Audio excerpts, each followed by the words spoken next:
دا پرنسپل جان محمد صاحب زمونږ ډېر انتهایی د قدر وړ مشران دلته موجود دي. جنرل سیکرټري مقام مین شاه زلمی نوجوان لیډر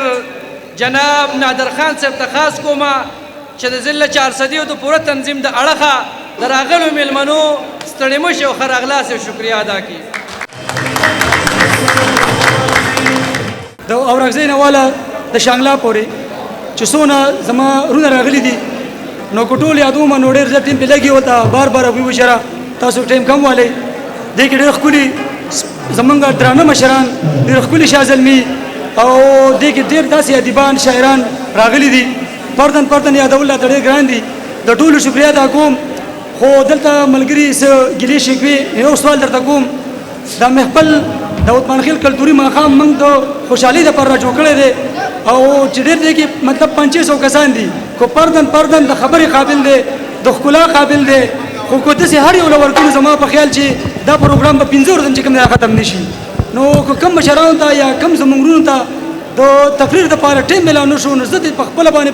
په حیثیت جنرل سیکرټري د ټولې چارسدي د کابینې طرف نه بخښنه غواړم معافي دې غواړم. د هغې به تاسو چې کوم دی خاطر نه درنوئ او دې کې چې کوم دی راځي دونه پورې موږ سره ټیم نشته دی. اصل کې دا شادي حال دی بل پروګرام را روان دی بیا به بل چا وي. موږ سره خپل ټیم مقرر کړی دی. زه یو ځل بیا د ټولو شکریه ادا کوم. ډي جي صاحب را روان دی بس یو تقریر به نور ورکوم مشرانو له او نور چې کوم دی پروګرام انشاءالله را غونډو دی کې روټۍ پروګرام هم دی هم تاسو دپاره هم کړی دی. نو په دې باندې خاطر نه درنوئ. ستاسو ډېره مهرباني. الله هم خوشحاله او آباد ساته. دا د ضلع چارسدي جنرل سیکرټري جناب نادر خان صاحب د ټولو مشرانو د خاص کومه چې مختصر خپلې خبرې راغونډې کړي. د عثمان خیل قومي اتحاد مرکزي نائب صدر جناب ملک حاجي محمد شاه صاحب ته خاص کومه چې د مرکزي تنظیم د اړخه د راغلو میلمنو شکریه ادا کړي. په سټیج ناست مرکزی صدر ملک بادر شاه صاحب، ګران مشر نجیب لالا، محمد اکبر لالا او ما ته مخامخ ملک دبور خان او حمید لالا، فیض محمد لالا او د ټولو ضلعو صدور السلام علیکم. د ټولو نه مخکې خو زه د ابراهیم راجا، نادر خان، کفایت شاه، مکمل شاه او د دې ټولو ملګرو شکریه ادا کوم چې نن دی دا کلتوري ماښام پروګرام دلته را جوړ کړی دی او زمونږ د یو بل سره تعارف هم وشو. نن د تقریرونو موقع نه ده نو موږ ځکه تقریرونه نه کوو چې دلته ټیم هم شاړ دی نو موږ به هغه تعارف د یو بل سره کوو. که دلته څوک راشي کم مشر نو هغه به هغه صرف تعارف کوي. زما نوم ملک محمد شاه دی. زه د مرکزی کابینې پاکستان نائب صدر ما نو د هغه ټولې مرکزی کابینې د طرف نه زه د چارسدي د تنظیم شکریه ادا کوم، شاباسۍ ورته وایم او ډېر زیات مطلب دا دی چې په دې باندې فخر کوم چې نن یې دا عثمان خیل ورونه راټول کړي. خو عثمان خیل ورونو خبرې رانه لږې به اوږدې شي خیر دی خو یو ګیله لرم خیر دی که نوجوانانو د عثمان خیل نن کلتوري پروګرام دی خپله پګړۍ نه ده په سر کړې نو مشرانو کم از کم چې تاسو خو نن په سر کړې وې نو په دې نه ډېر زیات ګیلهمن یم. او بل تاج محمد عثمان خیل به ناست دي هغوی بار بار ما ته وایي چېرې تاسو کم د ضلعې د عثمان خیل په نوم باندې د ضلعې تحریک راچوت کړی نو تاج محمد خان لالا زمونږ نوجوانان هم ناست دي زمونږ مشران هم ناست دي. نو نن په دې سټیج باندې د دې چارسدي د تنظیم د مشرانو په حواله باندې دې ټولو ته وایم چې دغه اواز دا مؤثر کړي او دا راژوندی کړي. نو ډېره مننه به وي. شکریه د ټیم راکولو ډېره مننه. دا د عثمان خیل قومي اتحاد مرکزي صدر جناب ملک محمد شاه صاحب پروګرام بس راټولو د خیره سره د دې نه پس چې کوم دی په عثمان خیل کلتوري ماښام باندې نظم جوړ کړی او د ډېر لرې ځای نه راغلی دی ایباټ آباد نه. جناب محمد نبی صاحب هغوی ته راشي هغوی ته خاص کوم چې راشي او خپل نظم چې کوم دی هغه وړاندې کړي زمزمه کړي. محمد نبی تحصیل انبار عثمان خیل زه ستاسو مخې ته ولاړ یم نو زه خو په دې زه فخر محسوسوم. خبرې خو زه ډېرې نه کول غواړم. ټولو مشرانو ښې خبرې وکړلې خو دا څومره مشران چې راغلي دي او د دې زه د زړه د کومې شکریا ادا کوم او خوش آمدید ورته ویم او الله دې وکړي چې دغه رنګ ګیدرینګ موږ بار بار کوو او ټولو ته پته ده عثمان خیل قوم چې دی دا یو غیرتي قوم دی دا یو بهادر قوم دی دا یو مهمان نواز قوم دی خو د بده مرغه دا تقسیم شوی دی ټولو ته پته ده هغه چې په ضلع په یو ضلع او په بله ضلع کې تقسیم شوی دی نو د دغه راغونډولو دپاره د هغوی د راغونډولو دپاره به دغه رنګ ګیدرینګ دا ممکن وي نو انشاءالله عثمان خیل چې څنګه مشران وویل چې دا یو بهادر زړور قوم دی او د دې اتفاق به په دغه کوو په دغه ذریعه کیږي او څومره مشرانو چې دې له دا کوششونه کړي زه ټولو د زړه د کومې شکریا ادا کوم او په دې کلتوري ماښام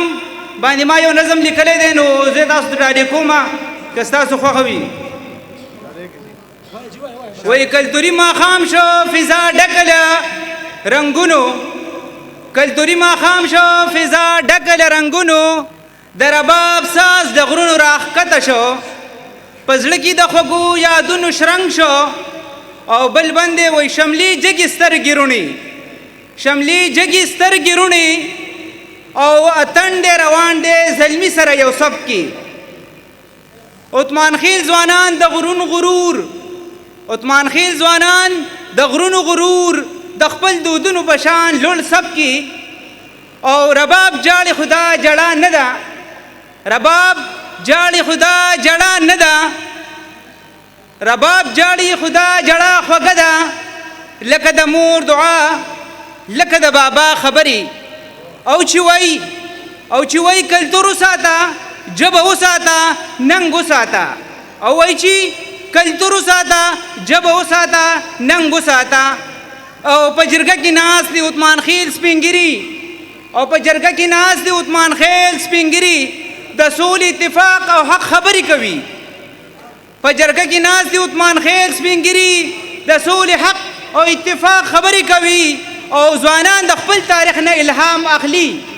او ځوانان د خپل تاریخ نه الهام اخلي په دودیز لباس ویاړ څرګندوي او دا شپه نه ده یوازې یو محفل دا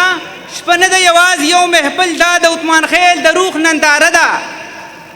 او کلتور می جون دی هیوت می دی دا ماښام د خپلولۍ پیغام دی کلتور می جون دی هیوت می دی دا ماښام د خپلولۍ پیغام دی د شملوالو د مینوالو او د اتڼ وهونکو ویاړ دی د شملوالو د مینوالو او د اتڼ وهونکو ویاړ دی او کلتوري ماښام د عثمان خیل زړه دی کلتوري ماښام د عثمان خیل زړه دی ژوندی کلتور ژوندی قام ژوندی کلتور ژوندی قام عثمان خیل زنده باد شکریہ ډېر مننه د دې نه پس چې کوم دی زه خاص کوم زمونږ د تحصیل تخبه د عثمان خیل قومي اتحاد صدر او ډېر زیات چې کوم دی ماهر تعلیم یو پوهه لیکلوس انسان جناب ډاکټر نثار احمد شموزي صاحب ته په درون استقبال کې چراشي او د خپلو خیالاتو اظهار وکړي. بسم الله الرحمن الرحیم. سبحانك لا علم لنا الا ما علمتنا انك انت عليم الحكيم. اللهم صل على محمد في اول كلامنا، اللهم صل على محمد في اوسط كلامنا، اللهم صل على محمد في آخر كلامنا. زما د عثمان خیل قومی اتحاد پاکستان مرکزی صدر جناب بادر شاه صاحب وسره ناس خواته د عثمان خیل فخر د پښتنو فخر زه به دا ووایم چې د ایشیا فخر زموږ نظیف خان لالا چې د هر چا په خوله هغه ته لالا لالا ټکی دی او پښتانه چې چاته لالا وایي نو ته یقین وکړه چې د پلار او د تره درجه وله ورکوي او سره خواته ناست ډېر نوموړی او زمونږ د باجوړ تاریخ د عثمان خیل تاریخ د سوال کلا ملک او سوال کلا چې لري کې نو عثمان خیل کې څه نه پاتې کېږي محمد اکبر خان صاحب ورسره خواته ناست زما خوږ ورور محمد شاه صاحب ملک صاحب زمونږ مرکزی نائب صدر صاحب چې د دوی کورنۍ ټوله ما ته معلومه ده، که د دوی نیکونه دي او که د دوی پلاران دي، ټول شملورو او ټول مشرانو. ما ته دې خوا ناست زمونږ پرنسپل جان محمد صاحب، زما په خیال هغه نور مشران خو زمونږ لاړل. به هر حال ما ته چې څوک مخامخ ناست دي دا ټول شملور دي، دا ټول عزتمند دي او دا ټول د شملو خاوندان دي. ما ته خو وینا د مقالې لپاره شوې وه نادر خان صاحب، خو په دغه سره هغه مقاله به لږ زیات ټایم کې ویلی کېږي، نو زه دې بخښنه غواړم. بیا بل وخت کې وویلی شو، دا پروګرام داسې بل طرف ته لاړو. خو په پروګرام کې زمونږ رښتیا امانه مرکزي انفارمیشن سیکرټري صاحب، زمونږ انفارمیشن مرکزي سیکرټري رحمان الله رحماني صاحب چې دا سټیج دومره ښکلی وچلو، مکمل شاه صاحبو، نادر خان صاحبو، فیاضو او تلاوت شاه لالا. تلاوت شاه لالا ته ټولو خاندې لکه خبره دلته ډېرو درنو خوږو مشرانو وکړه. زما په خیال زما لپاره پکې څه پاتې هم نه دي. بس په دې زه نن ډېر خوشحاله یم چې دلته د اشنغر په سیمه باندې، په دې زرخیزه سیمه باندې چې اشنغر پخوا به چې زمونږ دا خلک دلته راښکته نه راتله، ملک صاحب مونږ به دې ته چې کوم دی ښکته علاقه ویله، مونږ به دې ته لاندې علاقه ویله، ګوړې له به دلته راتلو او د شیرین خلکو له به راتلو. د چارسدي د خاوره چې ده دا شیرینه ده، دلته مونږ راغلي یو او زه به د دوی شکریه ادا کوم چې دوی مونږ په خپله غېږه کې دلته ځای راکړی دی. د چارسدي د خلکو به شکریه ادا کوم چې دوی مونږ له په غېږه کې ځای راکړی دی او زمونږ شناخت یې هم دغه رنګې ساتلی دی. زمونږ شناخت چې کم دی ختم کړی نه دی. ملګرو، رونو، مشرانو، خبره هماغه زړه ده، نوې نه ده. عثمان خیل خدای پاک بشرۍ دپاره پیدا کړی دی. ما نه د یو سترو محقق نوم هېر شو، عبدالله خان ملک شموزی صاحب، چې زه ترې ډېر انسپایر یم. ما ته مخامخ ناست دی، نو چې د نوم مې اخیستی نه وی خدای شته ما به ګناه کړی وی. نو خبرې ته بیا راځم او هغه دا چې نور اسم مه کوئ، نور اسم مه کوئ، صرف د خپل عثمان خیلي را ټینګه کوي، د خپل عثمان خیلي را ټینګه کوي، د خپله شامله را ټینګه کوي. او د عثمان خیلي چې ده لکه څنګه چې پښتو زمونږ کوډ آف لایف دی، زمونږ د طرز زندگی ده، نو دغه رنګې د عثمان خیلي چې ده زمونږ په بره وطنونو کې اوس هم دا خبره دغه ده یادېږي او خلک یې کوي چې عثمان خیلي نه به ګوره نه وځې، عثمان خیلي نه به نه وځې. نو مونږ به انشاءالله د عثمان خیلي له نه وځو، عثمان خیلي به کوو، په هر ځای به کوو. ما خبره دا ډېره مشهوره ده، زه هر ځای کې وایم عثمان خیل سره به ودرېږو، عثمان خیل سره به کینو او عثمان خیل ته به کینو انشاءالله، عثمان خیل ته به کینو. زه خپله خبره راغونډوم په دې کلچر پروګرام کې لکه څنګه چې یو فطري عمل وي، د جرګې عمل وي، نو هغه شکر الحمدلله اکسیډنټلی وشو، خو هغه مونږ ولیدو دلته خلکو ته مونږ دا وښودله چې په عثمان خیلي کې مروړتیا هم شته، په عثمان خیلي کې خفګان هم شته، خو په عثمان خیلي کې خپل کور پرېښودل هم نشته، خپل کور پرېښودل هم نشته. او عثمان خیل چې چاته کینی نو بیا هغه خبره د هغه منلی کېږي. نو دا خو مونږ دلته نن پریکټیکلي ولیدله. ځکه دلته د نادر خان نور شکریه ادا نه کومه. زه اکثر چې کله مونږ په واټساپ ګروپ باندې خبرې کوو، زه یم نادر خان خدای پاک نادر پیدا کړی، نادر پیدا کړی. او صدر هم داسې دی، صدر هم د سره داسې دی چې مکمل دی، مکمل شاه دی. نو ستاسو ډېره شکریه،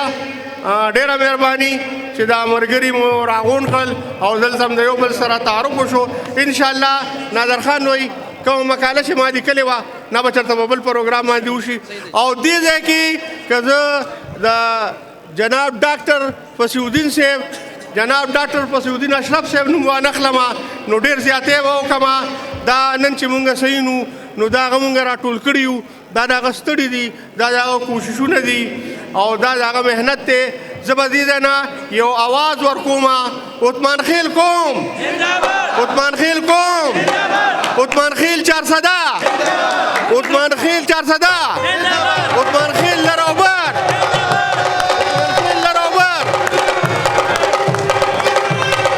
جناب ڈاکٹر مسعودین اشرف صاحب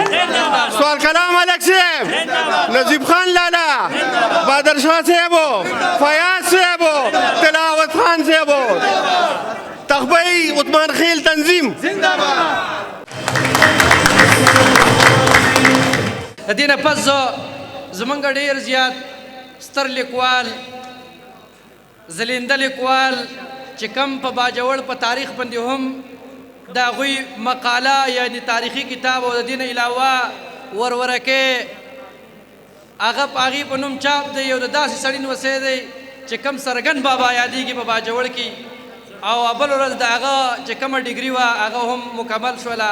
نو انور نګار صاحب ته خاص کوم چې هغوی راشي په عثمان خیل او عثمان خیلي په کلتور باندې خبره وکړي ډاکټر انور نګار صاحب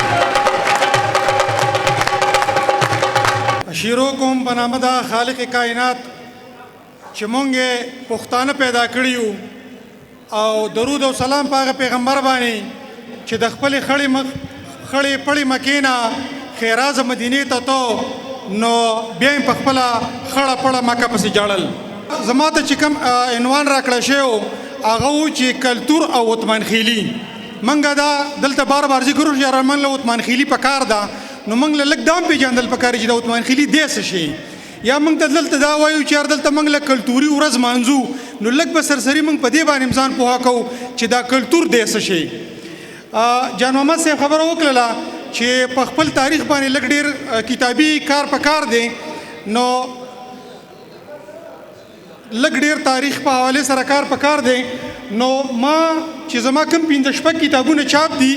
نو په هغې کې یو تراشلي ټکي کتاب کې د عثمان خیل قبیلې یو اجمالي خاکه چې هغه شامله ده او د دې ترڅنګ چې زما د باجوړ په تاریخ کلتور او ادب باندې کومه د امپیل مقاله ده په هغې کې هم د عثمان خیل چې دی نو د هغې یو سرسري جاج شته دی دلته ملک صاحب خان وختي و د انبار ډېر محترم مشر و هغه یو خبره وکړله چې 15 پلاره عثمان خیل دی زما چې خپل کم تحقیق دی د هغې د نظر زه دا خبره کوم چې دا خبره په عوامو کې مشهوره ده خو دا ټیک نه ده عثمان خیل چې دی دا 8 پلاره عثمان خیل دی 15 پلاره عثمان خیل نه دی دا د تاریخ حافظ رحمت خان یا داسې یو کتاب نیم دی دا د هغې نه غلطه خبره روانه ده بیا مختلفو لیکوالانو هغه نقل کړې ده په عثمان خیلو کې چې کم 8 پلاره عثمان خیل دی نو په هغې کې 8 پلاره عثمان خیل کې د ټول نه مشهور چې دا ماندل دی علیزی دی متکې دی پیزغې دی سنیزی دی بیماری یا بیمار خیل دی یا سمیل خیل یا شموزي چې ورته موږ وایو نو 8 پلاره عثمان خیل دی د دې خپله شجره ده د دې د خپلو اوسېدلو ټاټو بیري نو دا 15 پلاره عثمان خیل کومه خبره چې کېږي دا خبره زما په خیال تحقیق مطابق نه ده منګه چې د څو پورې د کلتور خبره کوو نو د کلتور زمونږ سره 4 غټې برخې دي لومبۍ برخه چې ده نو دا تاریخ دی په هر کلتور کې به د ماضي تصوري په هر تاریخ کې به په هر کم کلتور چې په هغې کې به د پخوانۍ زمانې یا د ماضي تصور چې دی دا به پکې رانغړلی شوی اجاز یوسفزی صاحب وایي چې د دې تاریخ مثال داسې دی لکه په ګاډي کې دا شاته کتلو والا شیشه چې کله تر ګاډي نه دا شاته کتلو والا شیشه لري کې نور شاته طرف نه بیا ډغرې خوري او د سیاست سره دونه ژوره رشته ده چې هسټري از the root of political science and political science is the fruit of history چې موږ سیاست کوو سیاستو نو دا تاریخ چې دی دا د سیاست جرړې دي او دا سیاست چې دی دا تاریخ میوه ده نو چې څو پورې موږ په تاریخ باندې ځان نه پوهه کړی دغه پورې موږ په سیاست باندې نشو پوهېدلی نور تاریخ په اوږده کې به موږ له ځان پوهه کولی چې ملک عمر خان څوک و د سولۍ د برنګ دورې ملک څوک و د ارنګ ملک بخپور جان څوک و د ماندلو فضل رحمان څوک و لکه ماندلو فضل رحمان هغه سړی دی چې د 1965 په جنګ کې پاکستان څخه قرض کړی و د پاکستان 100 روپۍ نه د پاکستان سره قرض کړی او په خپل باندې پسیودین صاحب هم ماندلې خو زمونږ حکومت اوس داسې کار وکړو چې هغه ماندلو د هغه یو پول هم چېرته جوړ نه کړو او د دغه یو داسې شخصیت چې دغه پاکستان سره قرض کړی و. موږ له به دا پیژندل وي چې علمشاه بابا څوک و. ما په دې دونه خبرو کې د مشرانو علمشاه بابا نوم وانه اورېدلو. علمشاه بابا هغه سړی و د غرش موزي د ډنډوکۍ چې د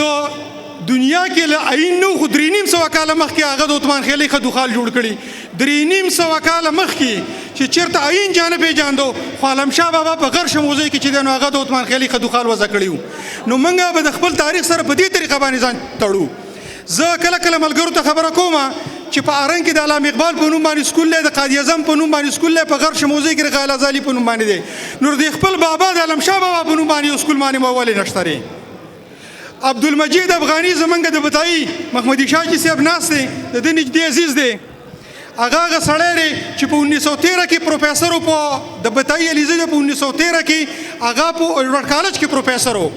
او هغه چې هغه په دې کې موږ نه پیژنو. نور تاریخ سره موږ له خپل رشتہ تړل پکاري. دویمه خبره به موږ له دغه د کلتور د هغه اقتصاد دی. هر کلتور په خپل غیږه کې اقتصاد لري. کم خلک چې په ګوادر کې دی هغه به د میانو روزګار کوي، کم خلک چې په سواد کې دی هغه به د مڼو روزګار کوي، کم خلک چې په دیر کې دی هغه به د لرګي روزګار کوي، کم خلک چې په کراچۍ کې دی هغه به د میانو روزګار کوي. د خپل جغرافیا سره روزګار تړلی شوی. وخت یو ملګري د مینځري خبره وکړله که ستا په خاوره کې مینځري الله پیدا کړی دا ستا د روزګار ذریعه ده، که شوکاڼې پیدا کړی دی دا د روزګار ذریعه ده. زمونږ کیمور دی په ټوله پاټا کې دغه چې کومه محکمه ده د ماحولیاتو هغو کیمور بابا د نیشنل پارک دپاره په مرج ډیریا کې پروپوز کړی دی. دلته مشران ناست دي، سیاسي مشران هم ناست دي.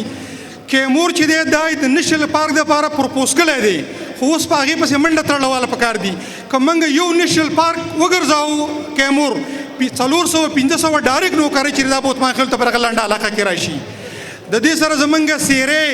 غازي بابا،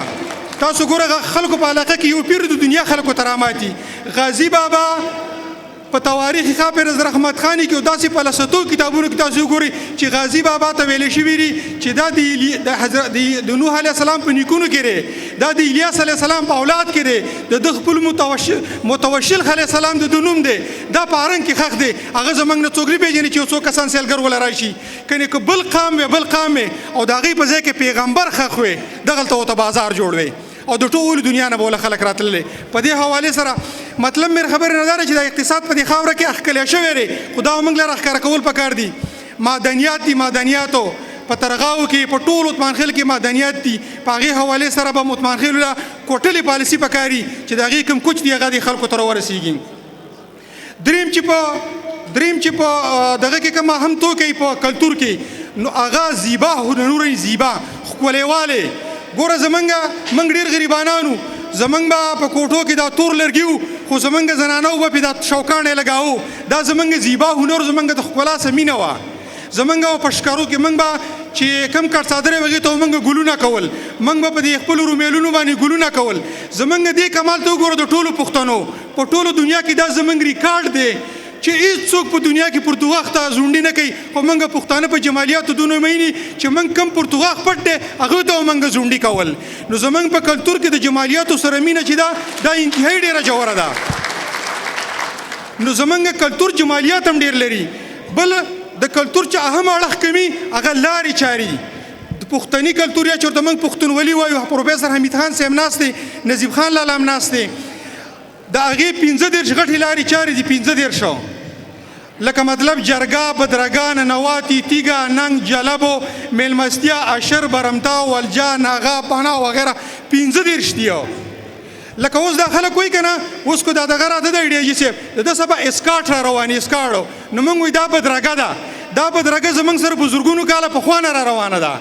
اوس انجو والا وایي موږ یاره په شریکه یو کار کوو. دا اشر زموږ سره ډېر د پخوا نه را روان دی. اوس اقوام متحده والی اپالوجي پکار ده، معذرت غوښتل پکار دي. موږ پښتانه نواتې د زرګونو کاله پخوا نه قبلو.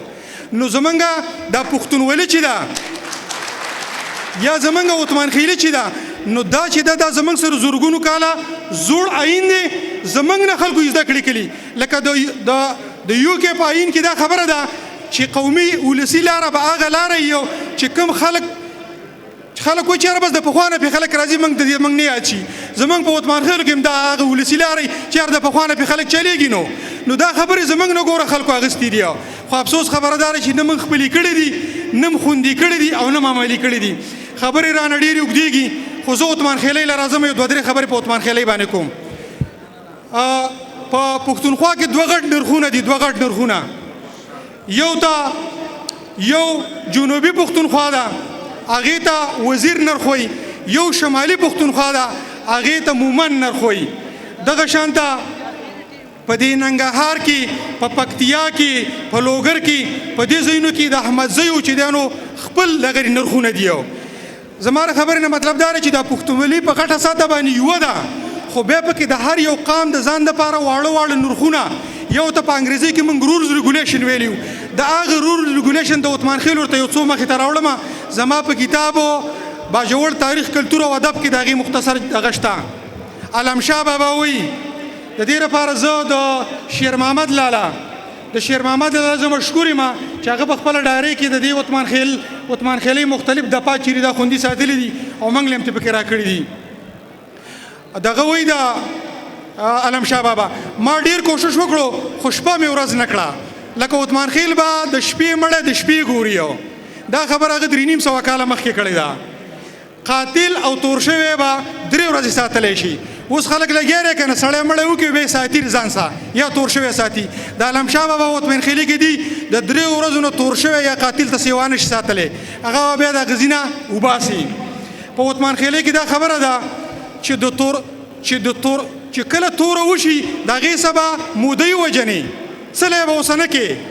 عثمان خیلۍ کې د علمشاه بابا بل قانون دی چې منکر له قسم دی دا هم زمونږ ایجاد دی ګوره ښه منکر له قسم دی او دغه والا وایي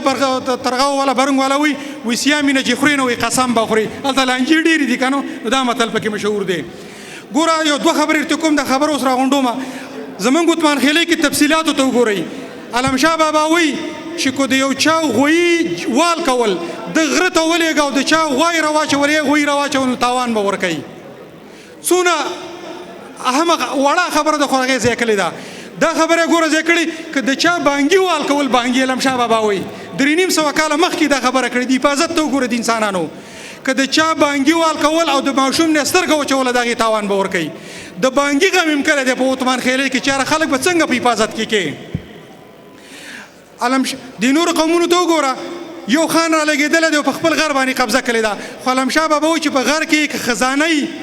او اوبه هغه به د ټول قام تقسیمي دې اصولو ته وګوره که ګټه تاخلي ټول قام به یو شان تاخلي د عثمان خیلۍ دې ښکلا ته وګوره زمونږ ګوره اوبرغښت دی د اوبرغښت چې دی که نه دا د عثمان خیلو اصطلاح ده دا دنیا ته چې دی نو دې خلکو ښودلې ده ګلزاده ګلي په برید باندې ویل لانجه وویل زه وړوکی وم یو سړي د برید خوا ته بوټی نال کړی عثمان خیلۍ ته خپلې ته وګورئ د عثمان خیلۍ ډیټیلز ته وګورئ یو سړی بوټی نال کړی و هغه بل سړی هغه مودۍ پسې راغلی جرګمار یې ولې راوستو چې دا بوټی یې نږدې زما دې برید ته نال کړی دی جرګمار چې راغلی ویل چې دا بوټی به تر دې کیل ختلې نه یو فوټ یا یو لویشت اخوا کوي سړی ویل چې نه دا بوټی خو ما پخوا نال کړی نه یې خوا کوم ویل چې د عثمان خیلۍ اصول دا دی چې کوم سړی قولبه کوي او بوټي ته جغ نښلي بوټي ته د قولبې جغ نښلي هغه بوټی به ته لرې کې دا اصول پکې ښکاره دي ډېره مننه خوشحاله اوسئ دا انور نگار صاحب چې په کلتور په ثقافت هر باب سره خبرې وکړلې ډاکټر انور نگار صاحب خبرې وکړې چې دغه تعلق د باجوړ سره دی او ریسنټلی هغه د پېښور د ملکن پوهنتون نه پی ایچ ډي په شانتې یو پرسټیجیس ډیګري چې کوم دی ترلاسه کړې ده هغه تفصیلي علمي خبرې وکړې زه افسوس کوم په بخښنه سره چې په دې ټایم کې زه علمي خبرې نشم کولی زه تاسو سره د ساده او جټو خلکو په ژبه کې یو څو خبرې کول غواړم ځکه چې دا د دې د ماحول دا محفل د دې خبرې تقاضا کوي چې زه عامې خبرې وکړم علمي خبرې د هغې نه ترس وکړم او شارټ مختصر او لنډې خبرې وکړم ټولو نه مخکې زه د ضلع چارسدې زما د عثمان خیل فخر او زما رونه مکمل شاه نادر خان او د هغه ملګري راجا صاحب د ټولو ډیره زیاته شکریا ده کومه چې زمونږه د عثمان خیلو په پیله ځل باندې په صوبایي کچ دونه بهترین پروګرام او غونډه چې کوم دی هغې تابعه یې وکړه او دا کلتوري ماښام دا غونډه چې کوم دی د دې د انعقاد یې وکړو زه ټولو ته مبارکي ورکوم. د دې نه بعد زه ستاسو سره د عثمان خیلۍ دپاره او د دې خپلې قبیلې دپاره چې مونږ کم ایفرټس کوو کم کوششونه کوو د دغې مختصر شانتي ذکر کول غواړم ځکه چې په دې کې ډېر انسنګ هیروز چې هغوی د پردې نه شاته دي او د هغوی چې کوم دی پبلیسټي نشته خو زه هغوی ټولو ته سلام پیش کوم سلوټ پیش کوم چا چې د عثمان خیلۍ دپاره او د دې قبیلې د مخکې پیاوړتیا دپاره کوششونه کړي دي هغوی ته زه سلوټ کوم او که د هغوی تعلق د سوات سره دی که د هغوی تعلق د باجوړ سره دی او یا د پښتونخوا د لر او د بر سره نو زه هغه ټولو ته خراج تحسین پیش کوم. نن چې دا تاسو په دې پلیټفارم باندې دا خلک نه دا د ډېرو کوششونو په نتیجه کې نن راغونډ شوی دی. دا یو شعوري کوشش دی او دا سلسله به جاري دا به ناتمامه سفر دی او دا به صرف او صرف په دې ټپه باندې تمامیږي چې څنګه به نن سبا کې ګل شي څنګه به نن سبا کې ګل شي ما یې په سر کې سرې غوټۍ لیدلې دي نه.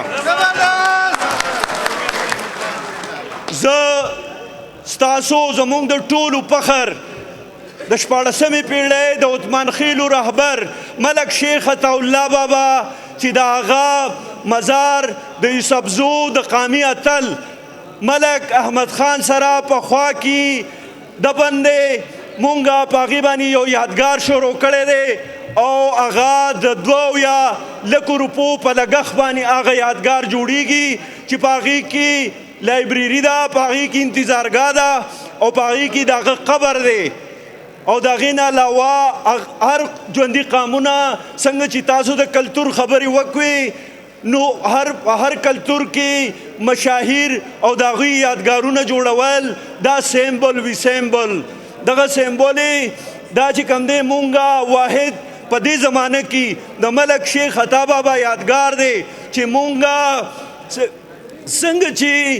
ډاکټر انور نگار خبره وکړه چې مونږه اته پلاره یو خو زما مشرانو زما نیکونو ملک حکیم خان ملک شلو خان هغوی وی چې عثمان خیل 12 پلاره دی 12 پلاره او 12 پلاره ځکه دی چې دا دوی کم ترتیب وي په دې کې 3 پاتې شو مونږ چې اوس کم تحقیق کړی دی نو په عثمان خیل کې 720 یعنی 200 شاخونه دي صرف په یو شموزي کې 140 شاخونه دي څانګې دي په غټه سطحه په شموزي کې 4 شاخونه دي او په یو کې بیا دغه شانتي نو مونږه چې کم یادګار شروع کړی دی په هغې باندې مونږ سپیشل ایډیشن چاپ کړی دی زه ستاسو سره هغه لږه شیر کوم.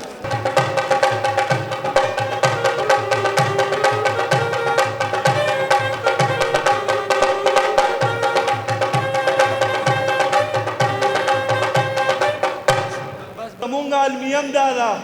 چې علمي خبرې اورېدو ته خلک تیار نه مونږ دا څیز ډېر زیات خوښ دی نو زه درنه اجازت غواړم خو صرف یو ریکویسټ کوم هغه ریکویسټ دا دی چې د بابا د یادګار دپاره خپل تاسو نه چې څه کیدی شي خپل امداد وکړئ د شیر محمد دادا چې کوم اکاونټ دی هغې کې چې کوم دی دغه وکړئ او د دې نه بعد مونږه د عثمان خیلو د ټولو سجرو یو کتاب چاپ کوو او یو سره د عثمان خیلو په تاریخ باندې بل ما په خپله باندې زه ایجوکیشنسټ یم زما په لاس باندې په مختلف ډسټرکټس کې 14 پرایویټ سکولونه دا کولاو شوي دي او ما ته انټرنیشنل ایوارډ په دوبۍ کې میلاو شوی دی او د ټول ملکن ډیویژن قامی جرګې چې هغه مشري یوسفزی خان دی ابواللیاحت لالاجي د هغه په لاس باندې ما ته د سفیري تعلیم ایوارډ میلاو شوی دی نو زما نه فایده والی په انبار کې په پړنګار کې چې څونه شاته پاتې علاقې دي د تعلیم لپاره زه شپه ورځ تیار یم د دې نه علاوه چې زمونږ کم یوت دی یوت د هغې دپاره کنسلټنسي که هغوی پي ایم ایس ته تیاري کوي که هغوی سی ایس ایس ته تیاري کوي په یونیورسټو کې د داخلو دپاره د تعلیم او د شعور د خورونې دپاره زه د هغې سفیر یم زه د هغې مجاهد یم او د هغې غټ ثبوت دا دی چې یو مې خپل رور ډاکټر کړی دی او نن سبا سوپر سپیشلټي کوي په لاهور کې او چې فارغه شي نو هغه به د خیبر پښتونخوا اولنی ډاکټر چې هغه به کریټیکل کیر سپیشلیسټ وي اوس مې شکر دی رور هم چې که زوی مې میډیکل سیټ ګټلی دی نو دا زما تاسو دپاره تحفې دي دا تعلیم او دا هنرونه او دا شعور دا زما د طرف نه زما د خاندان د سلو ملک د طرف نه دا تاسو ته تحفې دي زه ستاسو ډېر زیات شکر ګزار یم ما جذباتي خبرې په دې وجه وکړې چې زما سره ټایم کم او ما پکې ډېر څه ویل غوښته تاسو ټول د خدای آباد لري او عثمان خیلي زنده آباد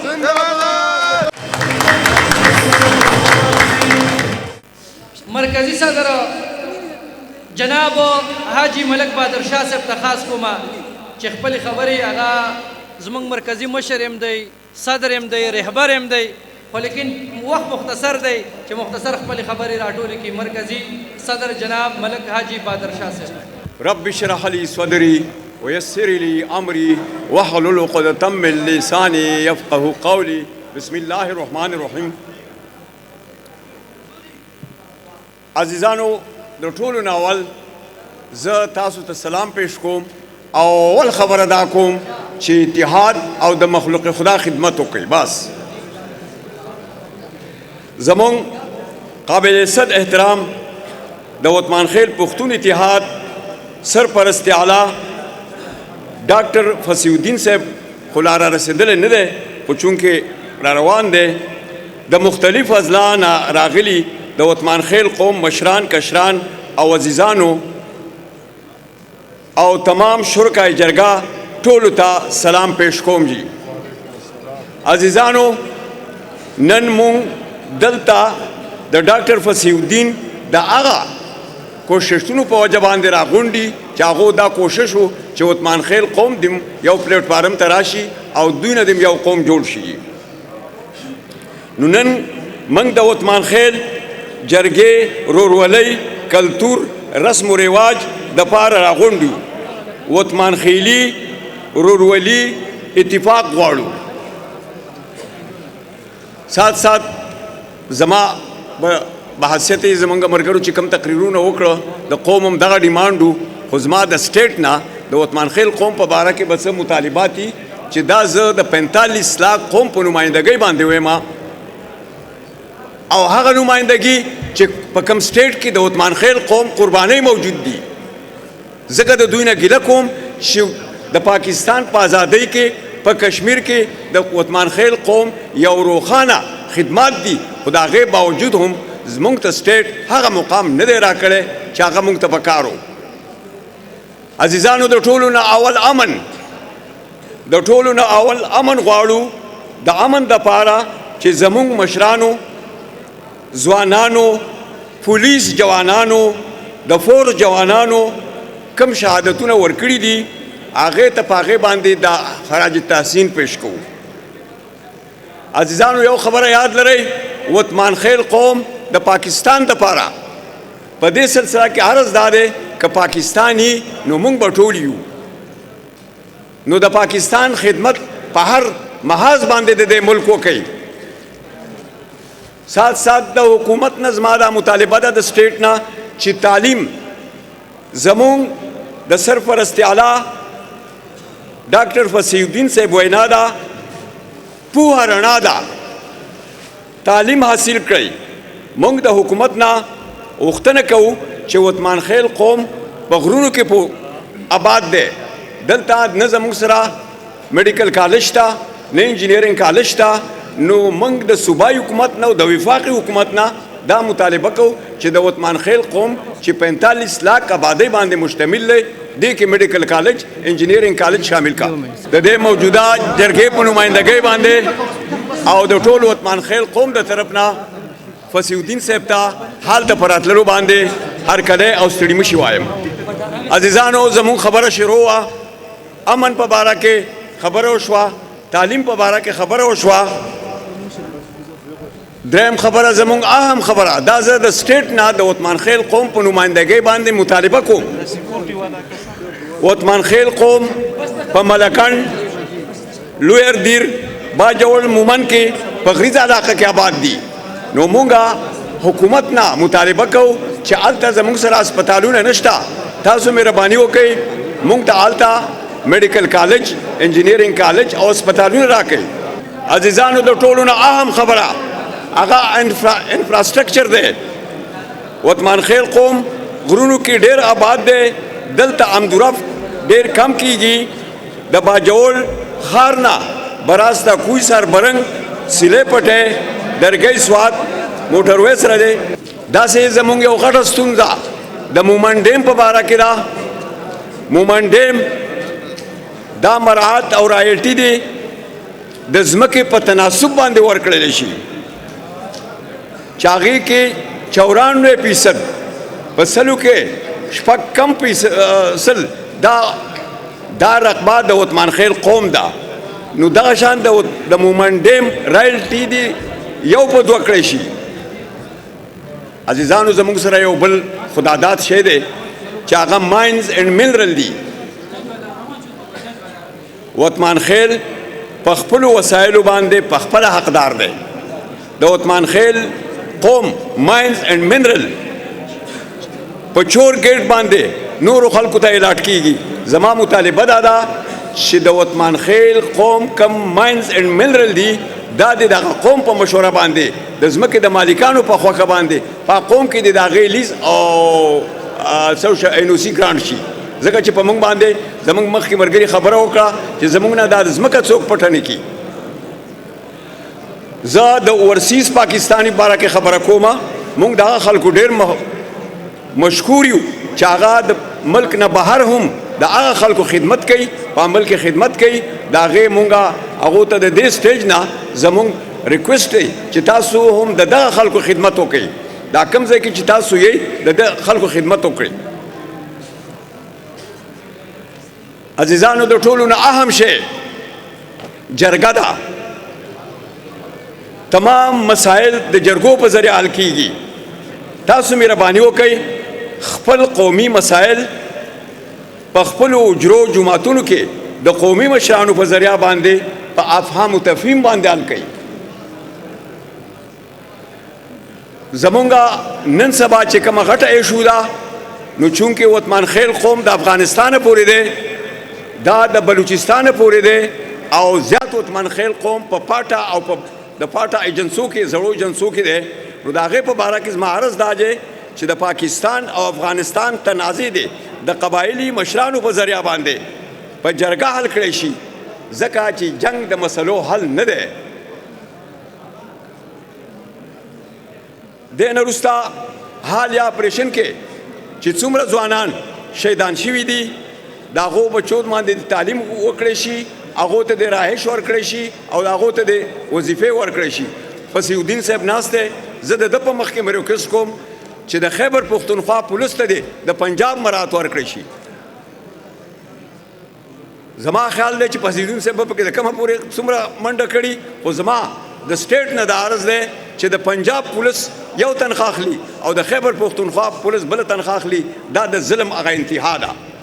د عثمان خیل پښتون اتحاد د نگرانۍ د لاندې کم تنظیمونه جوړ کړي دي زه د هغې ډېر مشکور یم د خپلو مشرانو د طرف نه د هغو شکریا ادا کوم او زما دا پوره یقین دی چې هغوی به دغه خپل جهد و جهد نور هم جاري وساتي اخر کې د عثمان خیل قوم ټولو تعلیم یافته ځوانانو ته کاږي ډاکټرز دي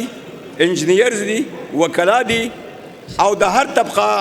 مالکان دي نو هغوی د مهرباني وکړي د خپل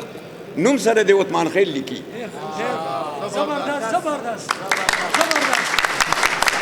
سات